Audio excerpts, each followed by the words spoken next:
ছাত্র জনতার গণঅভ্যুত্থানে ক্ষমতাচ্যুত হয়ে পালিয়ে যাওয়া সাবেক প্রধানমন্ত্রী শেখ হাসিনার ভারতে থাকার মেয়াদ বাড়ানো হয়েছে। ভারতের আইনি প্রক্রিয়ার মাধ্যমেই বিষয়টি করা হয়েছে বলে দাবি করেছে দেশটির একাধিক সংবাদ মাধ্যম।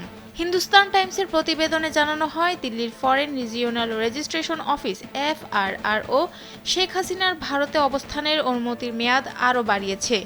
তবে তাদের কোনো কর্মকর্তার নাম প্রকাশ করেননি এবং তারা তথ্যটির বিস্তারিত জানাননি। স্থানীয় সংবাদ মাধ্যমগুলো নিজস্ব কূটনৈতিক সূত্রের বরাতে প্রতিবেদন প্রকাশ করেছে। তাতে জানানো হয়েছে, ফরেন রিজিওনাল রেজিস্ট্রেশন অফিসে আসা আবেদনের পরিপ্রেক্ষিতে শেখ হাসিনাকে এই সুবিধা দেওয়া হয়েছে। জানা যায়, এর আগেও FRRO এর মাধ্যমেই শেখ হাসিনাকে ভারতে থাকার বৈধতা দেওয়া হয়। দেশটিতে উদ্বাস্তু সংক্রান্ত আইন না থাকায় এমন পদক্ষেপ নেওয়া হয় বলে জানা গেছে। স্যান্ডেলিনা সো, রূপচর্চায় আভিজাত্য।